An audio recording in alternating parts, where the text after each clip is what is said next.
Monsoons in Mumbai are very unpredictable, as we all know. They can be extremely beautiful, but create a lot of havoc. It was one such rainy morning when my mom and I were both home due to heavy rains, listening to Malishka on the radio, singing her pothole song. I was so bored that my dad decided to take me down in the rain to play football. No wonder he's my superhero. While we were kicking the ball and goofing, I could hear this constant whimpering sound.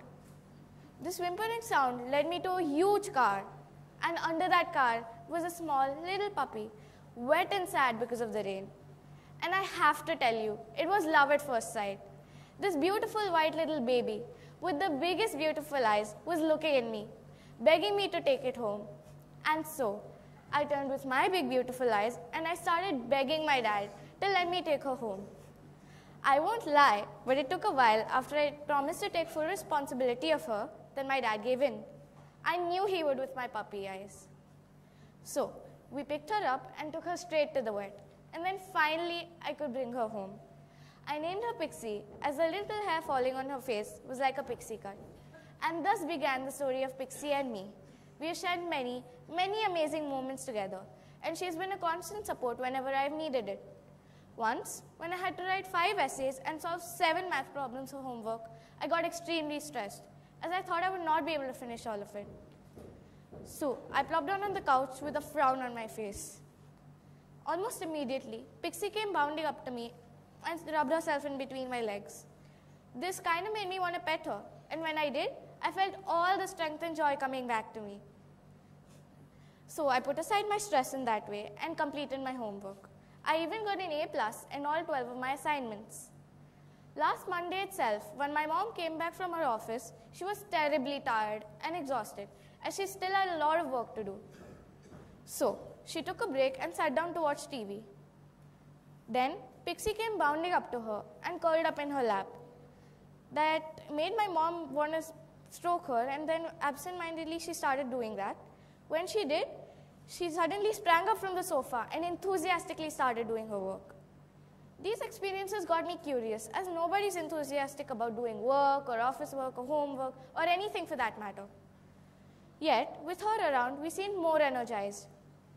As this started happening more frequently, I decided to do some research on the benefit of having pets. I found out that there is something known as pet therapy. Pet therapy is a fancy word for the relaxation process which pets give us. It helps us, as when we pet a dog, it increases a lot of the stress-relieving hormones in our body, which is oxytocin. That is one of the many ways it helps us human beings. Once, when a woman got Alzheimer's, she requested the hospital to keep her little pet dog with her. She would absent-mindedly stroke her pups for each day, and by the end of the month, her condition got better, but she was not fully cured yet.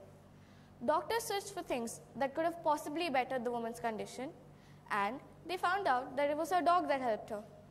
Nowadays, a few mental hospitals in the US and Europe have pets for their patients. I also found out that there are service dogs or assistant dogs. These are dogs who help people with mental or emotional disabilities. In America, dogs are also widely used as emotional support dogs, and these dogs provide companionship and comfort to people with emotional or mental issues.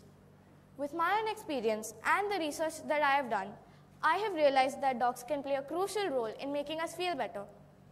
So, I started thinking, why don't we have centers where people can go and spend time with dogs and feel better, just like people go to spas to feel better?